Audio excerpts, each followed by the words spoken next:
Hi friends, ఇది విజయవాడ గురునానక్ కాలనీలో ఉన్న నరేష్ పానీపూరి బండి అండి. ఈవినింగ్ టైమ్స్ మనకి ఇక్కడ ఫుల్ రెస్టారెంట్ పబ్లిక్. ఏంటంటే ఇక్కడ స్పెషాలిటీ ఈ పావ్ భాజీ, పానీపూరి, బఠానీ మసాలా, ఈ కచోరీ, రకరకాల ఐటమ్స్ అన్నీ ఈ నార్త్ ఇండియన్ స్టైల్ ఫుడ్స్ దొరుకుతాయి. చాలా బిజీ అండి, జనాలు ఫుల్గా ఉంటారనమాట సాయంత్రం టైంలో. నేనైతే ఈరోజు ఈ పావ్ భాజీ 2 ఆర్డర్ ఇచ్చానమాట. ఈ ఒక పావ్ భాజీ మనకి 80 రూపీస్ ఛార్జ్ చేశారు. పావ్ భాజీ ఇక్కడ మొత్తం ఈ పానీపూరి రకరకాలు అన్నీ తింటా ఉంటారు అనమాట. నేనైతే ఇక్కడ ఈ రెస్టారెంట్ చూసి పార్సల్ తీసుకున్నానండి.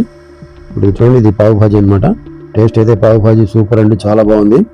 మీరు కూడా ఎప్పుడైనా ఈ గురునానక్ కాలనీ సైడ్ వెళ్ళినప్పుడు తప్పకుండా ఒకసారి ట్రై చేయండి. చాలా బాగుంది, చాలా టేస్ట్గా ఉంది. ఈ వీడియోగా నచ్చితే లైక్ చేయండి, మీ ఫ్రెండ్స్కి, ఫ్యామిలీ మెంబర్స్కి అందరికీ తప్పకుండా షేర్ చేయండి. మరిన్ని కొత్త ప్లేసెస్ తెలుసుకోవడానికి మా ఛానల్ తప్పకుండా సబ్స్క్రైబ్ చేయండి. Thanks for watching.